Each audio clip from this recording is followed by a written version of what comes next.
Pretend I've given you each 2 cards. One is pink, one is green. On the pink card, you're going to write down something really good that you've done in your life, something you're proud of. On the green card, you're going to write down something awful you've done, something you are ashamed of. Now, you're going to hand them back in to me. I'm going to mix them up, redistribute them, and give them back out. So now everyone has someone's good card and someone's bad card.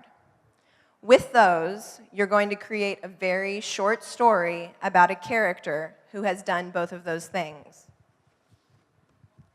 We did this writing exercise in a class I took. A close friend of mine in the class got somebody else's good card, but he also got my bad card.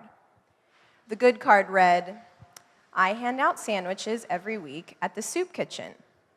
The bad card, mine, said, "In 7th grade, I bullied a girl all year long for having a unibrow until she finally waxed it off." Hi, my name is Liz Blood, and sometimes I'm not a nice person. The point of the exercise was this: fictional characters we identify with cannot be wholly good or wholly bad. They must be flawed. This is Yin and Yang 101. We are drawn to imperfect characters in fiction because we ourselves are imperfect, a mixture of good and bad, light and dark. Flawed characters represent this, and through their better nature and lesser demons, they cause us to consider the span of human experience. Here is my friend's short story. It all goes back to middle school. Barbara Ginsburg developed earlier than everyone, especially her body hair. Her arms were thick with it, but most overgrown were her eyebrows, or should I say eyebrow. We called her Unibarbara at lunch while she sat alone eating the same bologna and cheese sandwich out of a brown paper sack every day. Now, 30 years later, I volunteer at the soup kitchen. Nobody wants the job of handing out sandwiches, but I do because I get to give 2 to the unibrows. Now, since we're talking about writing, I'm going to reference 2 classics, Les Miserables and Batman and Robin. First up is Jean Valjean from Les Miserables. Valjean is basically jailed for 19 years for stealing a loaf of bread to feed his sister's children. When he finally gets out of jail, no one will hire him or give him a second chance because he is a convict. He resorts to stealing again, this time from a bishop who has helped him. The authorities take him back to the bishop, who believes in Valjean's goodness and tells him to turn his life around. Though he struggles to do so, Valjean does remake himself.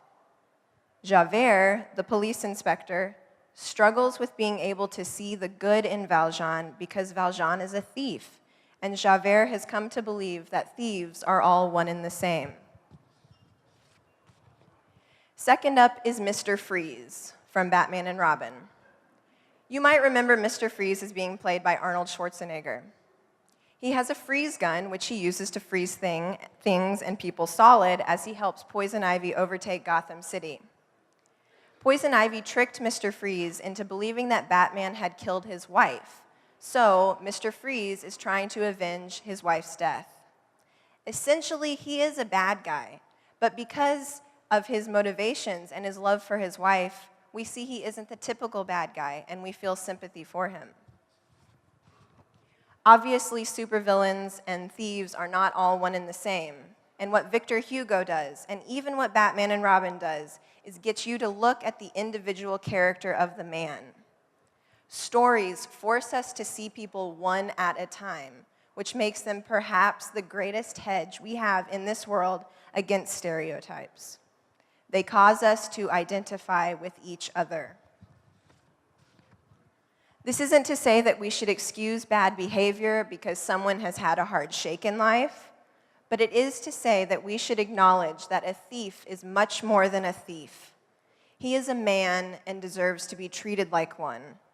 And because he is a man, there is room for you to empathize with him, and also for you to realize that in some situations, you might be the bad guy too. In doing this, we move away from being like Javert, who is only able to see the thief, and we are enabled to see the man beneath the thief. The line dividing good and evil cuts through the heart of every human being. We're all light and dark, but we choose the portions. Thanks.